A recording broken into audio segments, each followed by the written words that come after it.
Hello and welcome to the Everyone Has a Story podcast. Think about this. Probably about 12, 15 years ago, I'm living in Long Island, New York. My wife had just gone through first of a couple surgeries for her cancer treatment. During that time, I had various family members come to visit, help me take care of my wife. This one visit, my wife's sister from South Dakota came, and she was put on an errand to go to the grocery store and buy a couple things for us for the house. As she was driving there to the grocery store, she is listening to a song on the radio that just made her just feel good.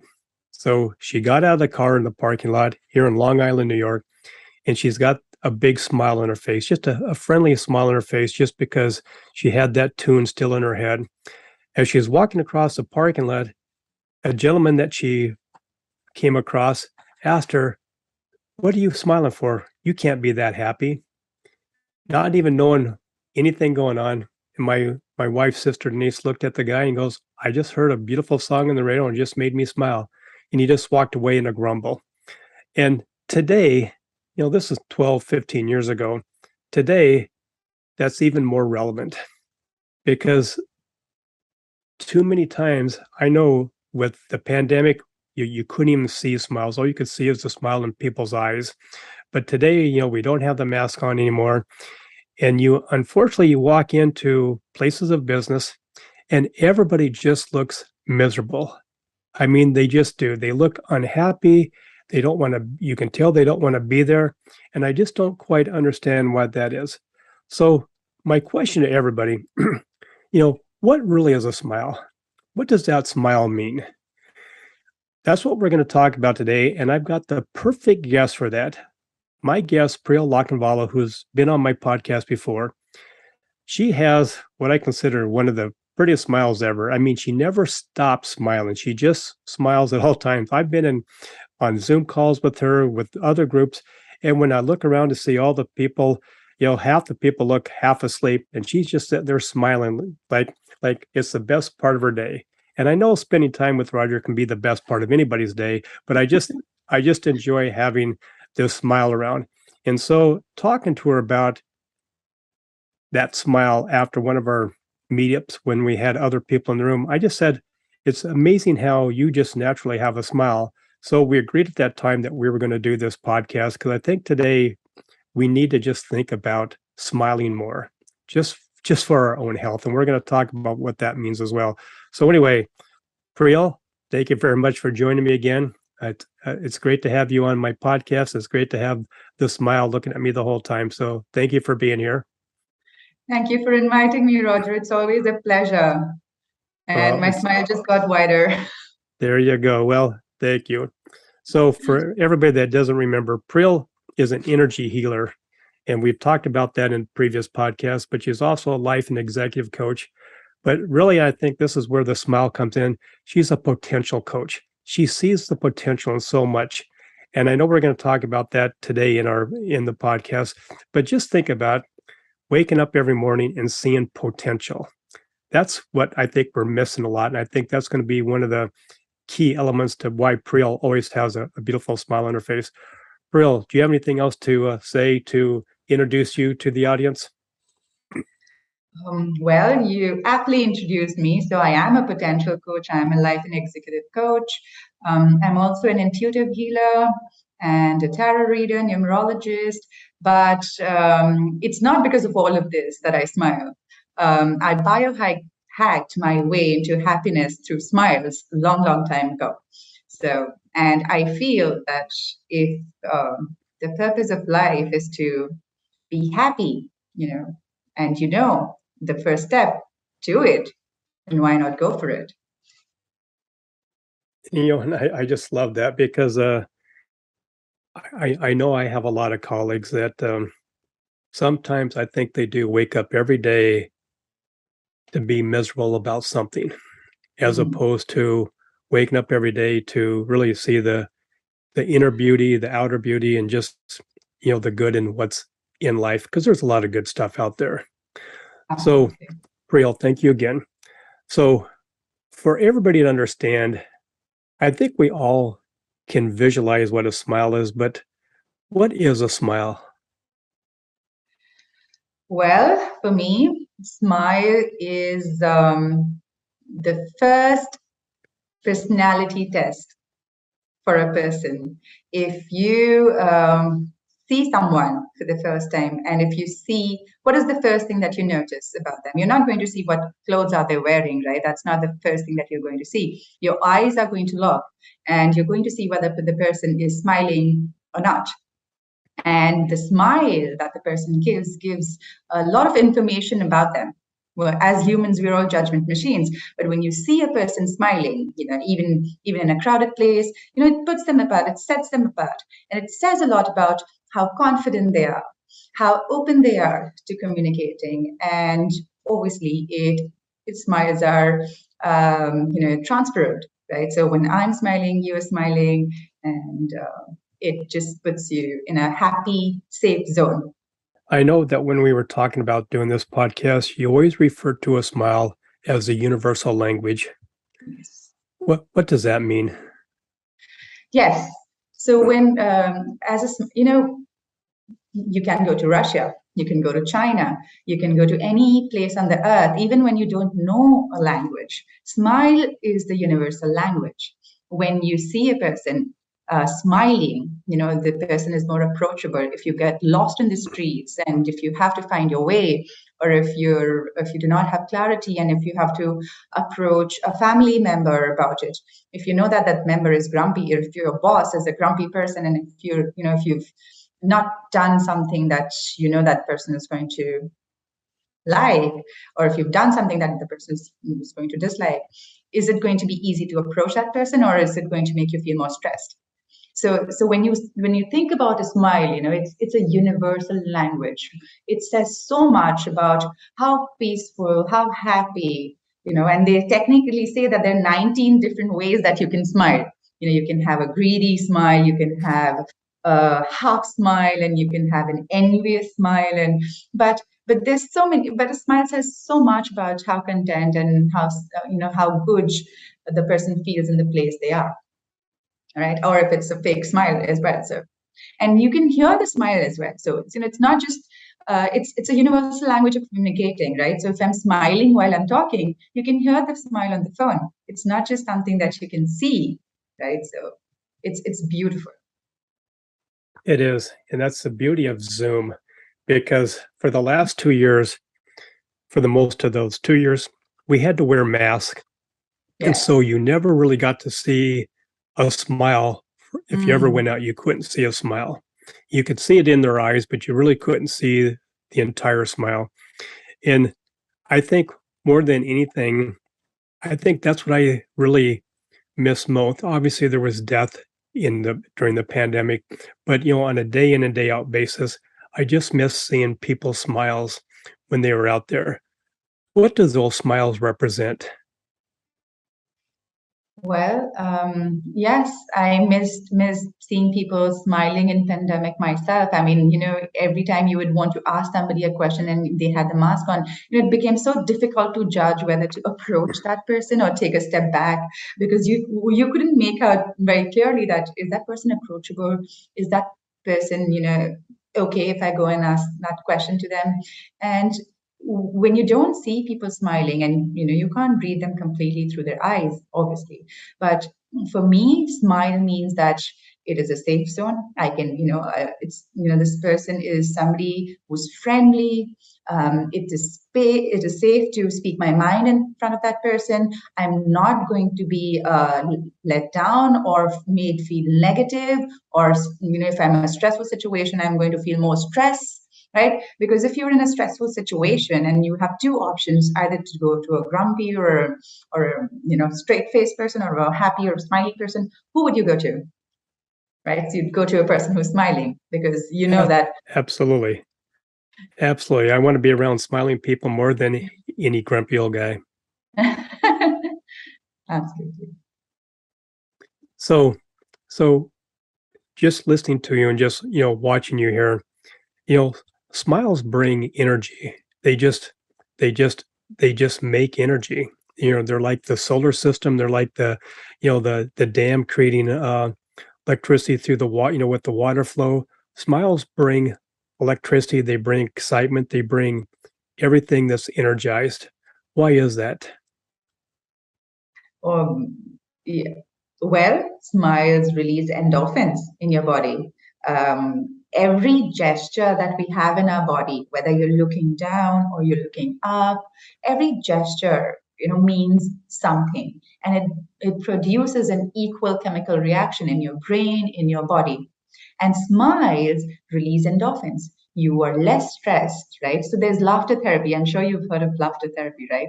So there's laughter therapy, and step one is to smile. Smile releases endorphins. Smile is contagious. It is easy to smile, more difficult to frown. When you smile, you feel less stressed. All right. So if you want a stress buster, just look into the mirror and start smiling, or just think about a happy moment that you've had in the past or you'd like to have in the future, and smile, and automatically you'll feel less stress. Exactly similar to when you're looking down and thinking about something negative or bad that has happened to you, it's so much easier. But when you think about the same thing looking up, it becomes so much more difficult to be negative and stressed and unhappy about something. The intensity reduces absolutely. And when you want to shake something off your body, if you just physically move your hands and legs and try to shake it off, it actually works.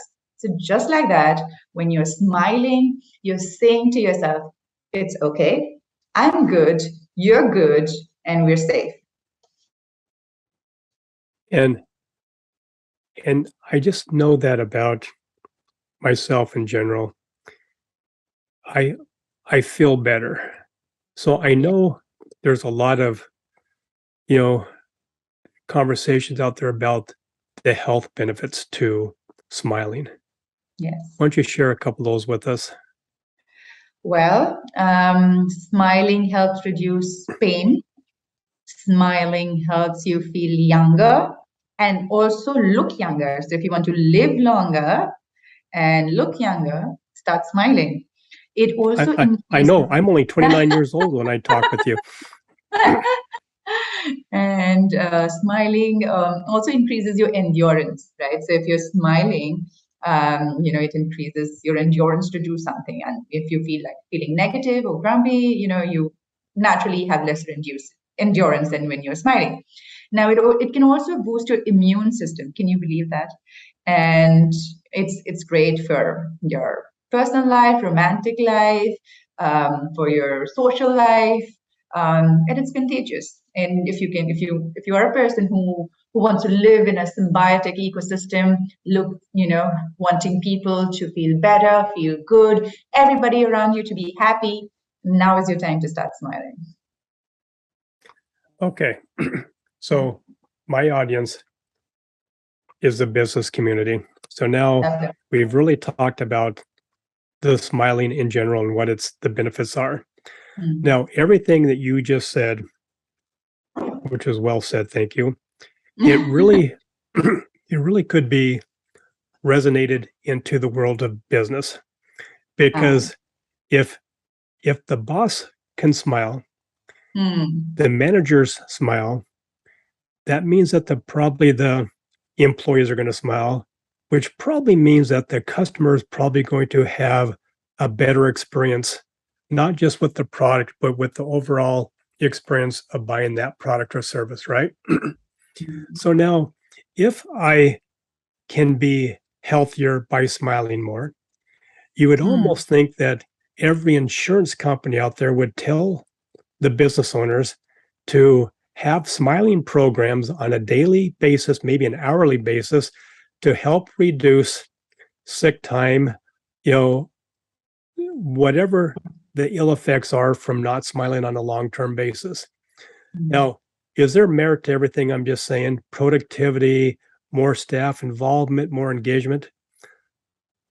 Yes, absolutely. I mean, if you think about the business world, everybody in the business world thinks about their roles very, very seriously. And if they feel that if they want to be taken seriously, they have to behave seriously. And it's such a wrong notion that I need to behave in a certain way to be taken seriously. Now, if you want, and there was a recent study that was done that, a community of people were asked, there were two doctors, both of them had equal skills. And one of them was just more friendly with his patients, and they were asked that what, and both of them, when they were asked to rate them, the person who was more friendlier and more happier was given a higher rating. Because if you want to improve your likability, it's important that you're a person that's open, smiling, happy, friendly, and there's just a limited window or a limited time that you can fake it, right?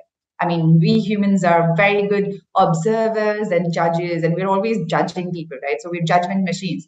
So we eventually will figure out whether it's real or whether it's fake. So if you really want to be liked, if you really want to lead a happy team that is content with what they're doing and progressing. There's a lot of chatter about holistic well-being, right? Holistic growth. And there's so much churn in these industries just because no matter how much well-paying the job is, people are not happy doing the work that they're doing. And they want better quality of life.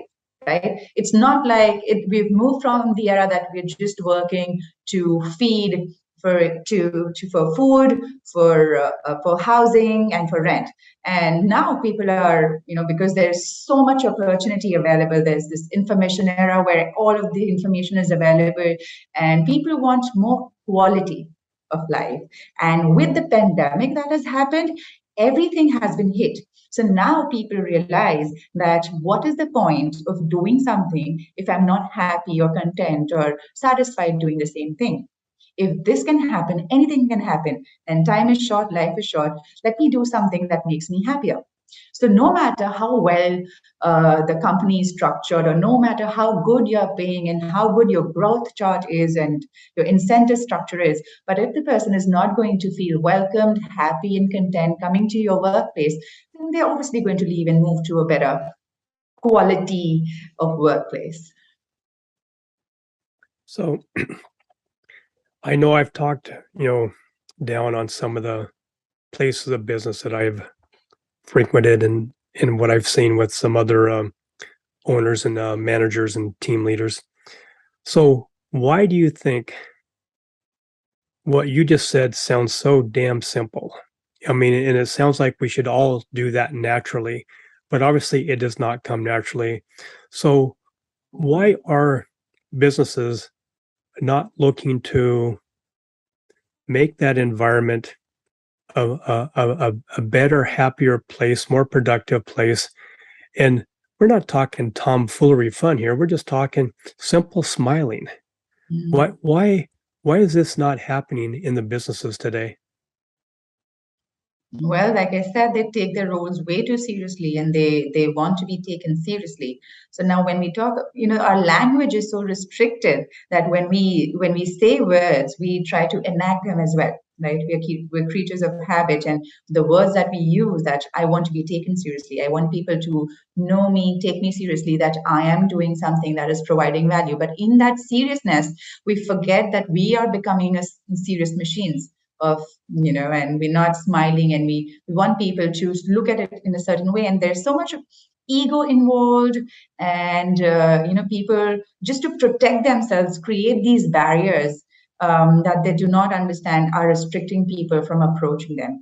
They think that they're protecting themselves from God knows what might the other person say, or God knows what might the other person react, or God knows what might the other person ask. So they create these barriers, and they have the shell around them. Or probably it's also that they're actually unhappy, lost in their thought, and for whatever reason, everybody is so much so focused on what is wrong these days. And when your focus is on what is wrong, you will find out what is wrong. Because we are answering machines, and our brains are just reciprocators, right? So if you ask yourself what is wrong, you're going to know what is wrong, and there will always be something that is wrong. Instead, if we shift that focus onto, what can I do to make it better? I want to do this. I am this, and the scenario will completely change. So there are so many people that are always looking at, okay, what is my next problem? All right, what is the next problem that we can solve? Right. So when you're looking for problems, you're going to find problems, and eventually we delay it so much. Right. When I win the lottery, I'll be happy. When I buy that bigger house or that bigger car, I'll be happy. When I have 2 kids, I'll be happy. When I'll marry, I'll be happy. When I marry the girl of my dreams, I'll be happy. Right. But why delay it? Why delay it when I can be happy today? Why am I happy today? What can make me happy today? And it doesn't have to be that complex. So it is a very simple concept. And when we discussed about this podcast, it is such a simple thing. And thank you for noticing that. And when listeners are going to listen to this, they might think, it's such a simple topic. But the more complex we go and more we complicate our lives and our stories, it becomes all jumbled up. So if there is a way that you can simplify it, if there is a way that I am telling you today and you are telling your listeners today, that start smiling, start feeling happy. And if you're not even happy, just fake it till you make it, right? So even if you're faking your smile today and you're saying that, look, I'm happy and I'm smiling, your brain is just going to understand that as a command. And automatically it's going to start giving you reasons to be happy. So if that is possible, what is stopping you? Yeah, it makes so much sense here, and it's almost such simple sense. So you were talking about how when we have been taught to think that if I'm smiling, I'm not taking things seriously. Mm. And so does that really affect our ego, that we don't want to look like we are weaker or not in charge? Because I mean, I've heard you say that, and every time you say it, I look back and I'm thinking, yeah, probably somewhere in our lives, we've been taught that if I crack a smile when I'm trying to be serious, I've just ruined the whole experience to get the team thinking I'm serious, right? So, how did that happen? I have no idea, because when we were little kids, it was all about learning and fun. And somewhere down the line, I don't know what flipped, or everybody was asking us to be more serious, take life more seriously, take our health more seriously, take our education more seriously, and what we are going to do in future more seriously. And take responsibility more seriously. So with that burden piling up one after the other, we started getting more serious and serious and serious, and now we're all these straight faces that have forgotten what it is to live freely. So I think smiling is also related to freeing yourself. If you are a person who's chasing freedom, right? It's smile more, because it is such a freeing experience. It just shows the world that, yes, I'm open, I'm not a closed book. I feel confident about myself, I feel confident about the place that I'm in, and I'm open to having a communication channel with you, I'm open to having a conversation with you, I'm approachable. And imagine that you go into this boardroom meeting, where you're actually supposed to be negotiating and all serious. But when you're not, when you're showing that you're serious, how many doors are you closing between the client and you? Versus when we talk about potential and we talk about possibility, if you are feeling confident, and if you're smiling, and if you feel, there might be other challenges that the client might be facing, right? That once you're open and smiling and having a conversation, that might come to you, and a lot of new possibilities and potential of business might come across to you that was not visible, because we're just so focused and straight faced about this meeting that you're not approachable. That sounds like 99% of the workday, doesn't it? Uh, I, I love your insight. So, Coach Priyal, energy healer Priyal, the possibility or potential coach Priyal. Yeah. What are your solutions? How can you how can you help these organizations, these team leaders, and the frontline employees? Because it goes both ways. Yeah. Sometimes if you're a boss and you see a grumpy old crew of team members, it's going to make you not want to be happy as well. But the leader's got to step up. So, what are your solutions to help these individuals and teams create at least a smiling environment? Well, there's this smile model in coaching when we discuss it, right? And when we think about coaching, there's this model which we actually call the smile model. Now, what that does is, there's S as an acronym for something, M as an acronym for something, but in a way, it brings you back into you feeling empowered and enthusiastic about life and having more energy. So what it does is, for S, that means the step one is having self-awareness. All right. Self-awareness about what is it that I have that I'm happy about, right? Where is the light in my life? And how can I create a safe space around me? So that is self-awareness. M is to have a mindset and have cover the basics basically. So cover what your value systems are, what your belief systems are, and how you can align your values, because values and belief systems are something that are ingrained in you as a habit since childhood. So how can you bring that in alignment with what you have as goals, something that you're carrying as a habit since forever from your past, and something that you're looking forward in the future. How can you have awareness about who you are, what your values are, what your belief systems are, and bring them in alignment with what your goals are? Even companies and organizations can do it. If companies have goals, if companies have a growth chart, if companies have a belief system, and they can find out more about the employees' value systems, belief systems, who they are really as people, and how they can align to the company's goals, right? And then I stands for investing in your individuality. So we're all unique, right? So we're all unique people. We all have this core individuality, which makes us a part of a group, but also separates us from each one, right? So how can you listen to your own self? So tapping into your intuition. What is intuition? Intuition is just the non-verbal behavior that you have, your feelings, right? How you feel about things, what your body is trying to tell you, because every cell in our body has intelligence. So what you know a lot of things, not just through your mind, your analytical mind and your emotions that come from your heart, but every cell of your being knows something that can help you.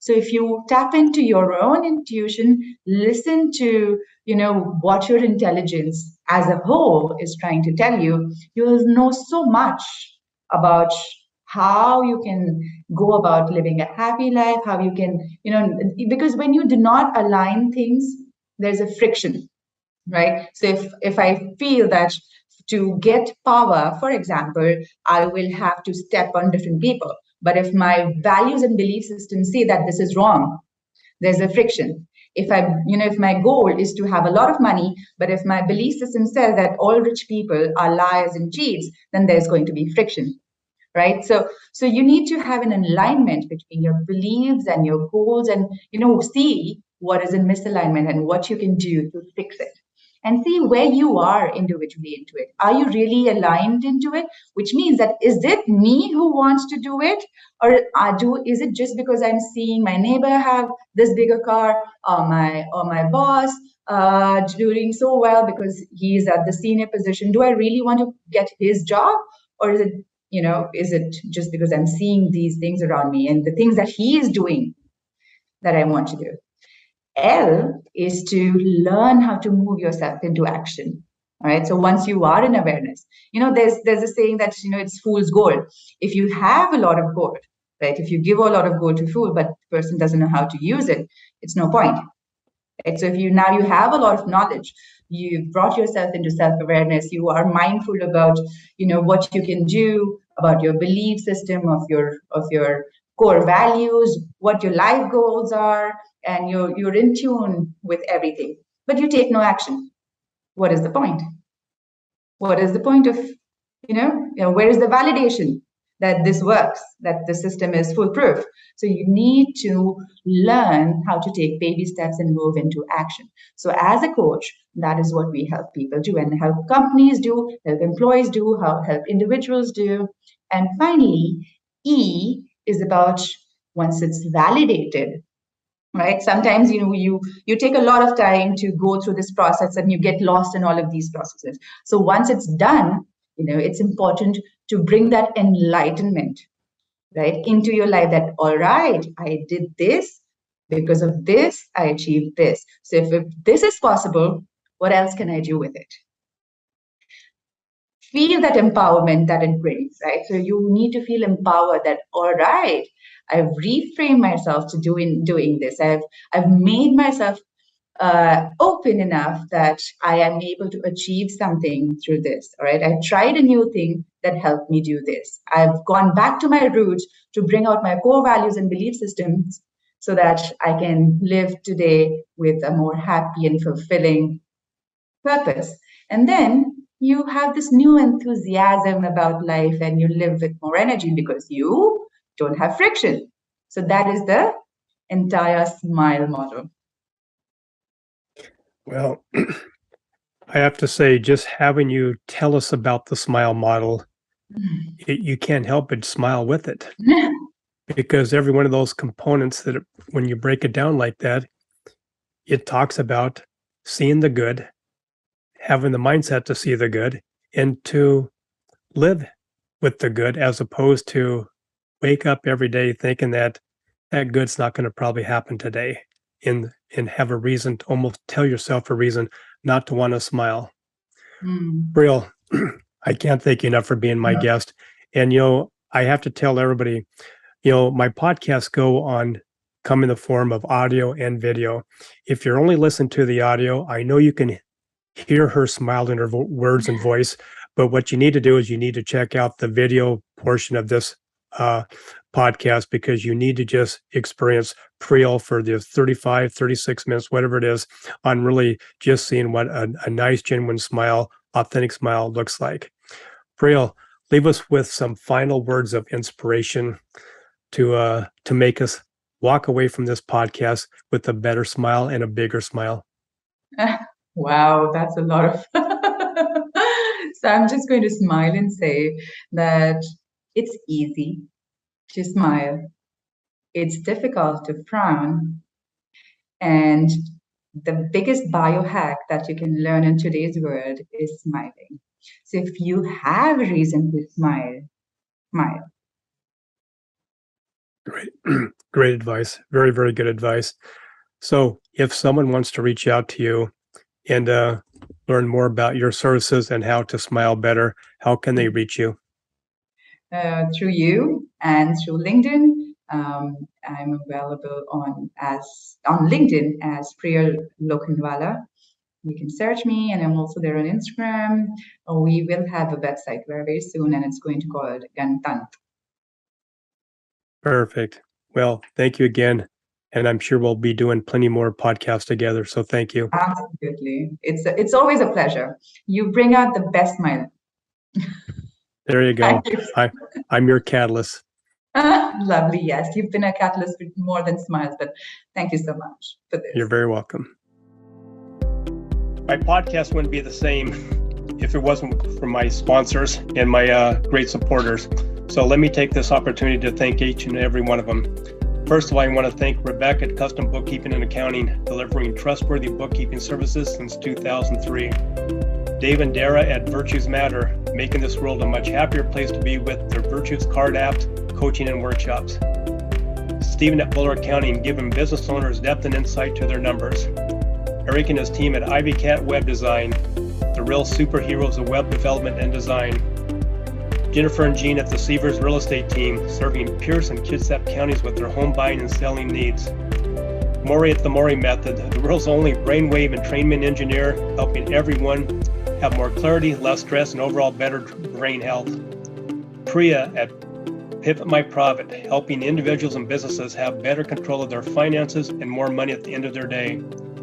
Melissa at the Soul Vibe Energy High, the queen of the aha moments, helping individuals find those holes in their cups, repair the hole, and gain back their positive energy. And finally, Rick at West Sound Recording. You talk, they do all the rest. Thank you, Rick, for all your efforts with the production and editing of my podcast.